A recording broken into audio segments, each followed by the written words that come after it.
Hey, everybody. Welcome to the 52nd edition of Enjoying Our Slice with Jeff and Ian.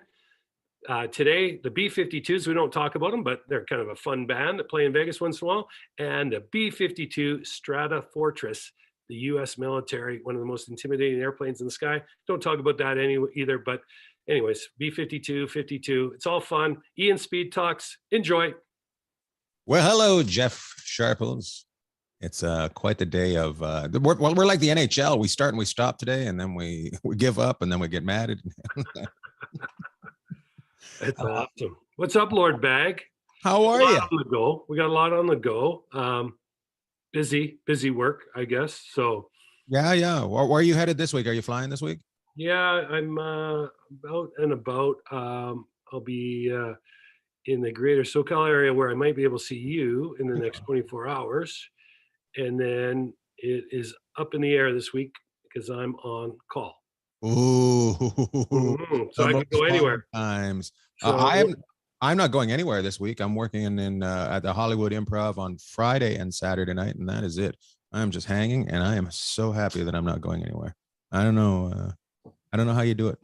Well, you know what? I make it look easy. That's how I do it. And I might actually, I might be at the Improv with you in Hollywood. You said Hollywood, right? Yep. Okay, so where you met Dick Van Dyke? Yeah, we got great stories about the Improv in Hollywood. Yeah, Dick Van Dyke, and also who was the other one? Come on. The top of the top. Oh, you guys know Rodney. Rodney, yes, nice. You know what? They have an assistant general manager there. They have an AGM and they have a GM. My question for you to start the day off is: there's about 5 teams that haven't had a GM for at least 3 months. So are we making it are we lessening the GM job that if things are getting done? Like Anaheim, they're winning. Montreal's a cluster and they finally got one. Vancouver's doing well and they seem to be hiring everybody but a GM. So I'm curious. Are we weakening the GM title? You know, I think what we're doing is in these unprecedented times. Ooh, good word. Is we are there could be some money savings involved in that, right? So you have, okay, let's just take Vancouver for an example. You brought in a coach and you have a president of hockey operations and kind of CEO of the team, which is Jim Rutherford, who is more than capable of being a GM. Mm-hmm. He might be taking his time to look for a general manager. And in that time, it helps save a little bit of money because, as we know, some of the games in Canada are being played with no fans. Some of them are now half full. Looks like that's going to be so. That really hits you in the pocketbook. The good GMs are going to cost you a lot of money. So you save a little bit of money, you extend your search out, and then you pick the guy you want, or maybe that guy you want is, in the case of Vancouver, is already there in Jim Rutherford. So, and Anaheim, they are second in the Pacific.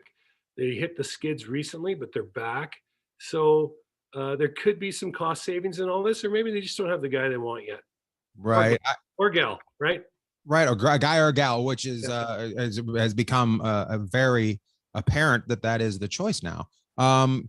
I also wonder if there's people that are working right now that expect to get fired and they don't want to pull the trigger too soon because they know they're going to come available. It's hard to say what's going on there. You know, a guy like Marc Bergevin, he got fired and then LA picked him up. The Kings picked Marc Bergevin up as kind of like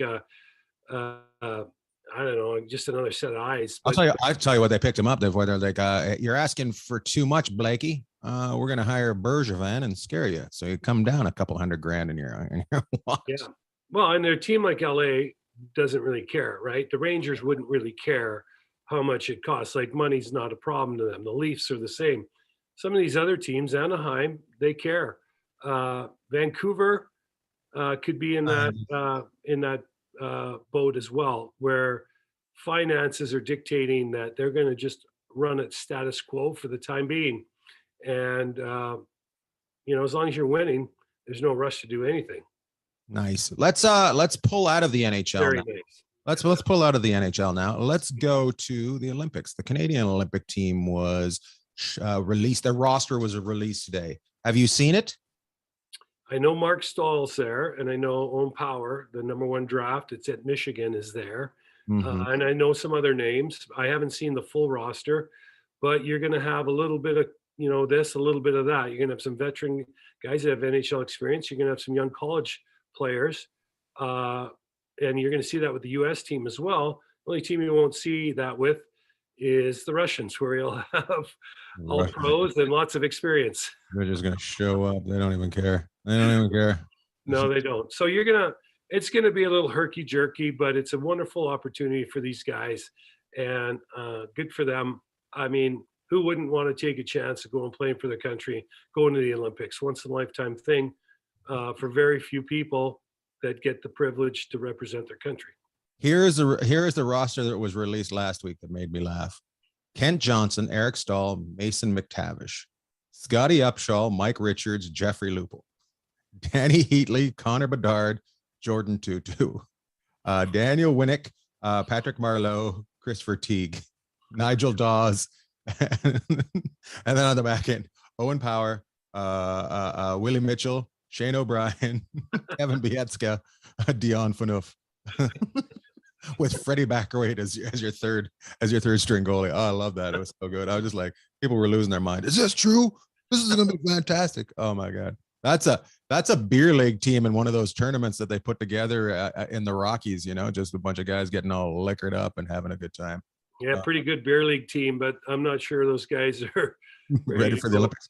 I mean, Bieksa looks like he could still play, so he's probably, a couple of those other guys could probably still play, no problem. But that's a great old timers team. Yeah, there's a couple of young guys in there, but great old timers team. And I don't even know what is old timers now, 35 and over. I mean, that's so young, right? It's getting lower, right? It seems like it keeps getting lower. Like 22 is an old timer now. Yeah. I used to be like 85 and above, and now it's 21 and above. I watched the Vancouver game the other day when Bruce Boudreau hit 1,000 games, and they did some announcements, and everybody was really nice. And then Bietska just goes, 1,000 games, that's a lot of meals, huh? I'm just like, what a douche. I'm like, why would he go like? I know he was trying to be funny, but just poor Bruce is in tears, and then his feelings are hurt. The guy's been something else. He's done a good job since getting to Vancouver. He's been a lot of fun. He's a character of the league. Always has some funny things to say. Good for him. And one thing about it, it's like you don't hear, like if you look at coaches, we'll put some coaches out there right now. We'll put a Boudreau out there with, say, Babcock and Tocchet. And you don't hear Babcock and or Tocchet. Their names get brought up, but you don't hear them kind of publicly, saying, leaning towards, I'd look into that job. Where's Boudreau? Every job that came up, I'm available. He couldn't get to Vancouver fast enough. So no, he was there before he even got the job. It was bizarre. Yeah, it was just So you got these guys, and I mean, you look at his winning percentage as a head coach in the National Hockey League, it's very, very impressive. He's done a nice job in Vancouver. They've had a rough ride recently with COVID and injuries. But I think what he does to a team is he kind of, even though there's so much money on the line, he kind of, especially when he first comes in, never when you leave, but he kind of makes it, hey, this isn't the end of the world if we lose. This is hockey. And if you're having fun, you're going to play better. And having fun doesn't mean trying, right? I think you got to have fun in the game. You can really tell when a player is not having fun. Yandel has played 1,000 games. 200 of the last ones have been no fun for him with the Flyers. Oh my God, what a mess of a team that is. Yeah, you have a guy like Boudreau, a coach. What he was all over the place when he played. Mm-hmm. He was all over the place as a player. Every league you can think about, right? He's coached in a lot of different places. So he brings a perspective with him that, it's the old saying, right? You can't teach, let's see, how's this go again? I'm blowing my own saying here, but I was going to say, adversity doesn't build character, it reveals it. Well, he's a character. He's faced a lot of adversity in his life and in his hockey career as a player and a coach. And he's come in, he's got a really good pulse for what these teams need. And that's players love playing for him. Like when Ovechkin scored the other night when Vancouver was in Washington, he went by the bench and Boudreau said, okay, that's enough, no more. Like they were laughing and joking. Right.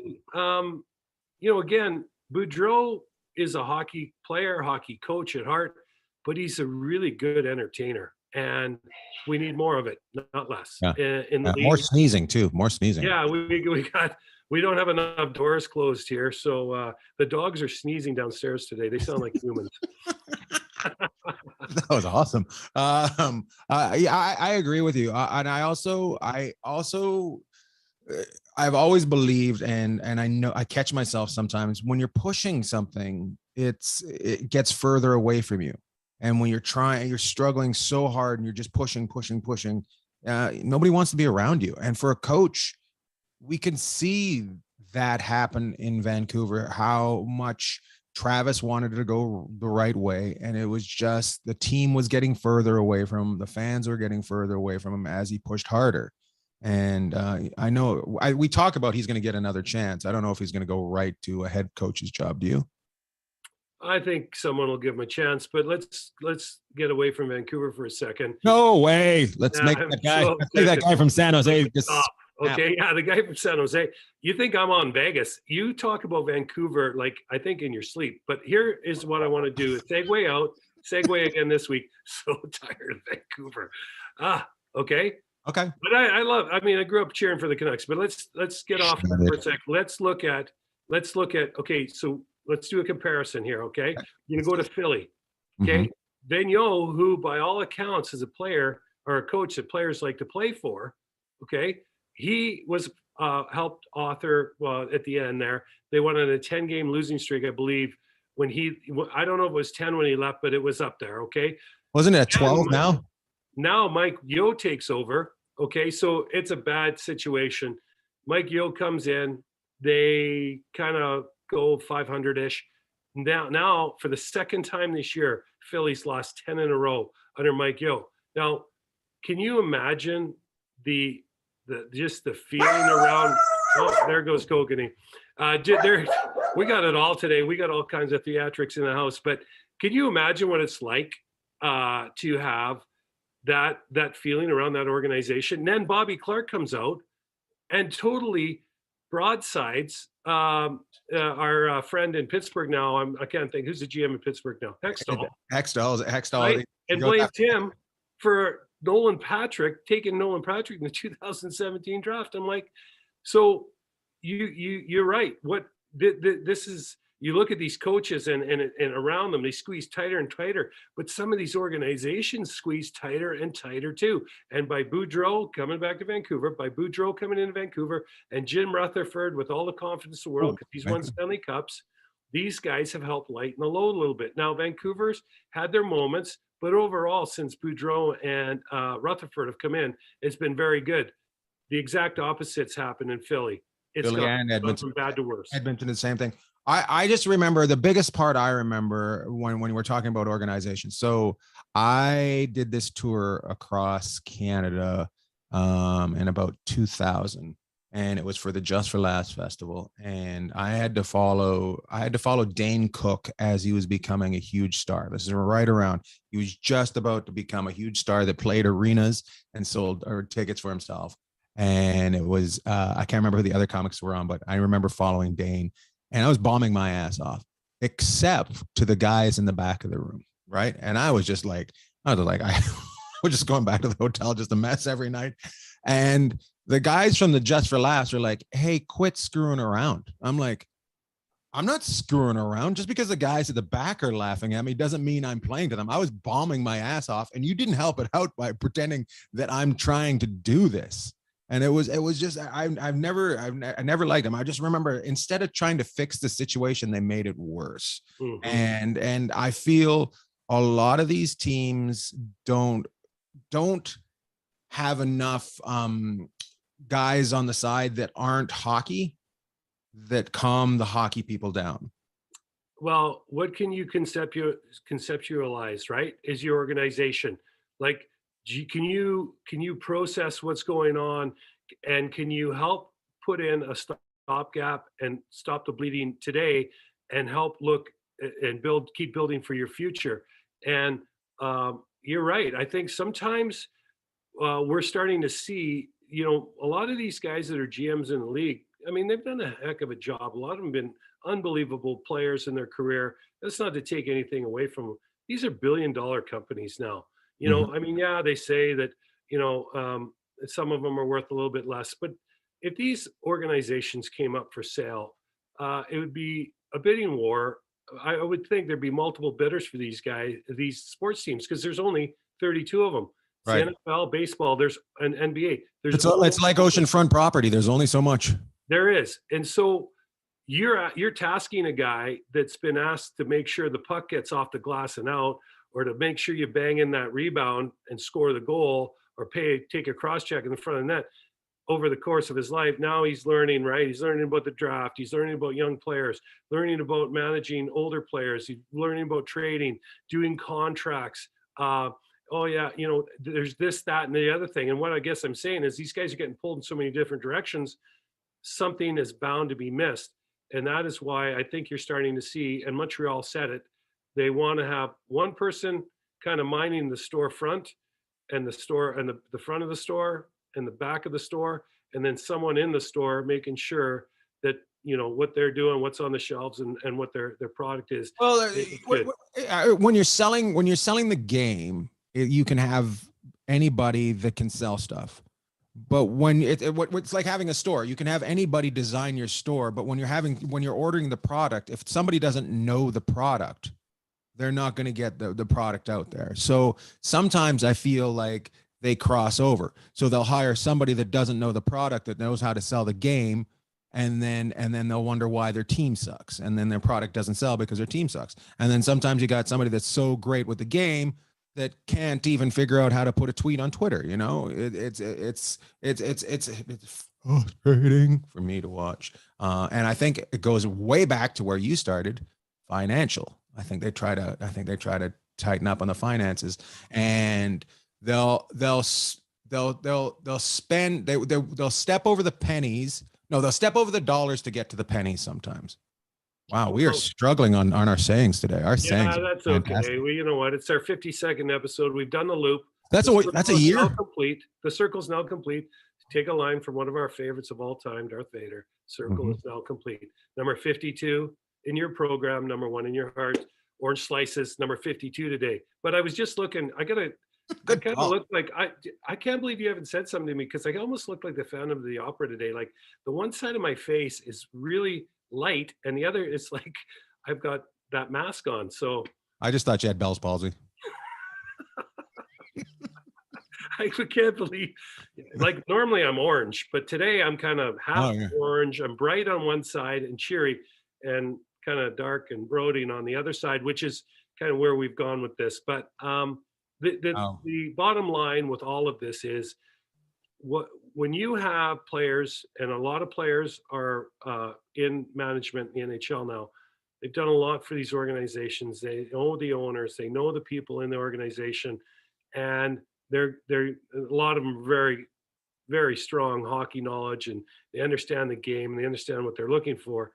But then when you get put in that, when we're talking having a beer or coffee or watching a game, but then when you get put in that position and you have to start pulling the strings on some of these moves and deciding what you want to do as contract wise, and who comes in and who goes out and who are you looking for, it's a lot different. Now you're also tasked with the financial side, which I can tell you right now in Canada, okay, it's not only in the States where they're having trouble putting people in the stands, but in Canada now you can only put half the building in. Mm-hmm. Well, what's Kevin Shoveldayoff thinking in Winnipeg? They only have, I think they're 14,000, maybe 15 max in there. So they're between 7 and 7,500 to come watch the Jets play. And they might even have to play some games with no one in the building this week. So now he's trying to figure out all this. What are they going to do at the trade deadline? That they might be talking about some of the kids in the draft. And now you've got this huge undercut of finance or financial reasons and a situation that you can't control because someone said, "Hey, you can only have 50% of your people in there." It's to these teams, especially in Canada, it's got to be such a massive distraction.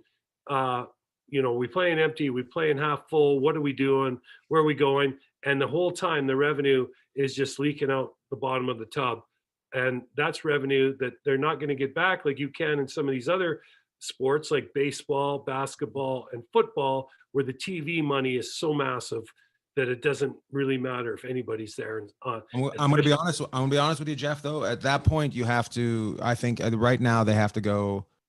Okay, we can't worry about the money. Do we have? Do our owners have the money to carry us through 2 more years of this, of what's going on? And am I saying it's going to happen for 2 more years? That's not what I'm saying. I'm just saying you got to be prepared. You got to be prepared to work or to make your money with your employees, players, everybody that works in the arena. You got to be prepared to not make money off those people. You have to put everything in. It's batten down the hatches, and the owners have to do it too. And if you want to keep the game going so it's growing, you're putting the game out there for 7,500 people. I can't, when I play a building and it's not sold out, I have to play for the people that are there, not the people that were supposed to be there. And right now the NHL has that feel where they're like, well, we're supposed to have more people than this. Our product needs to suffer because we're supposed to. They got to play for the people that are there. And you know what? The toughest thing to do is, a growing business is the kind of business you want to be a part of. A shrinking business is the kind of business that's on its way out. And so now, and that's why, aces in places, hockey people worrying about the hockey team, what we need to do here, financial people worrying about that. The general manager that wears both hats on the financial side and the player development and who we got on our squad and who we're trying to get. I don't know how those two meet right now. So the teams, and I'll give you an example of a team. We got to get Vegas in there again this week, but we got him in. Took a while, Terry Meyer, but I got him in for you. Here's the thing in Vegas. George McPhee came in, GM, President of Hockey Operations, the first year or two. Kelly McCrimmon was assistant GM. He helped basically, well, the both of them, but Kelly was a big deal on especially their young guys that they were bringing in. George went up top. Okay, now Kelly's the GM here in Vegas. George is president, but obviously he's got some, Kelly's going to talk to him about what they're going to do player-wise. But there's a separation there, right, of your hockey team and your business side of your hockey team. There's the hockey team that goes out and plays every night, and there's a business side where you got to worry about who's in the building. Are we selling, popcorn, merchandise, and all that other stuff? Kelly doesn't have to worry about that. I'm sure if he wanted to know about it, he could. But I think right now, especially with stuff shrinking, it's going to be really hard for some of these teams to go, hey, we actually need to spend a little bit more to be better in the long run. And we Absolutely need right. guy that's going to do that. And the teams that are going to do that are your New York Rangers. Montreal's going to figure it out at some point. Toronto's willing to do that. Boston seems to be pretty good. Tampa Bay, Vegas is willing to do it. And I'm imagining Colorado's probably one of those teams too. But I'm trying to think of some other ones. But, not every team's going to do that. But there's a reason some teams are perennially good and some are perennially not. And that's the same thing in business. Right. Sometimes you have to spend more to make more. And right now, that's hard to sell. But if you have people that can have a vision on the hockey side to get your players, on your financial side to find a way to fit those players in and still drive your brand, those are the teams that are doing those most resistant to change are the first to be left behind. And I hate to tell you, none of us want it to be a pandemic, but it is a pandemic. So you gotta bend to what's going on. Boom. Let's get out of there. Let's keep the serious talk going. Yeah, because we're gonna get left behind, you and I. So we'll try and spend our way out of it, but I'm not sure we can do it. So yeah, let's move on. We got to get going here. I gotta go to the airport here in a few minutes. I know you do. We got to get you. You got 3 minutes, then we'll get you out of here. Okay. And I just want to bring up what's happened. Thank you so much for speed talking. Oh my speed talking. I love it. I love it. You just say, hey, that's a natural hat trick. 3 weeks in a row, you got the speed talking going. I love it. All fired up. Well, maybe we'll just go. Maybe we should just go to to shout outs this week. Because I just got my Give shout. us one more. One more, and we'll get out of here. We're kind of getting confrontational with each other I today. know this is a good one. The year of marriage is catching up with us. All right. So AHL East Coast Hockey League had a guy had racial incidents. Here's what I want to say. If you know something is close to being racial and you do it, you're being racist. The NHL hockey has the best chirping people in the league. They don't need to go there. They know which way. They can twist it all around and make somebody feel like an inch tall. So if you're going lazy and that's what you go and you go that way, you're being racist. The other thing I want to say is it's not for a white person to say what's racist. It doesn't hurt you because you're white. If you're the other color, they've had to deal with it. You don't know how many times they've had to deal with it. You don't know what's been brought up with them, but it's not up to you to say it's not racist. It's up to, if they say it's racist, it's for you to understand it. All right. That's it. That's all I got to say. Up to you. No, it's a great point. And some of the strongest people I know, we grew up with, and still in society today, have had to kind of take a different path to get to where they are than a lot of other people have. And their strength is incredible. I don't get it where this is going now. You know, this last weekend, we had 2 incidents where, just stuff that's so offside. It's out there. There's no need for it. I don't know what to say. It's disheartening that It's disheartening. Disappointing. It's disheartening, and the reaction by some people is disheartening. It's just like, it's a hand up. It's not, like in life, it's a hand up, right? And one of the things that when you're in the dressing room and the hockey world, and I can speak to that. I can speak about aviation as well, but I'll speak about the dressing room is very tight. And if it's not, you're never going to be successful. Okay. And so things get said in the heat of the game, and that is part of it. And I can guarantee you there isn't anybody that hasn't said anything in the heat of the battle, or they call it the battle, but it's a game, that they don't kind of afterwards maybe said. And I'm not even talking about a racial remark. I'm talking about some other remark. But I've had instances, and I remember this years ago with Joe, a fellow by the name of Joe Day. Him and I didn't get along very good when we played in international league. We didn't get along. We didn't get along very good. And we got tangled up more than once with each other. And I'll never forget one warm up. Everyone's on the red line, and he goes, sharps.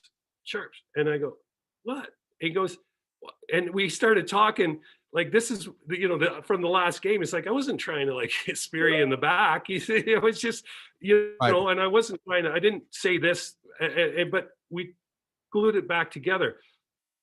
Okay, so there's times where you have differences, but when you go to where we've gone recently in the ECHL and the AHL, we got to get away from that. And I don't know what to say. It's just disheartening to hear all these kids, whether you're black, white, whatever color of the spectrum you are, or you don't pick a color, it doesn't matter. These kids have all busted their butt to get where they are.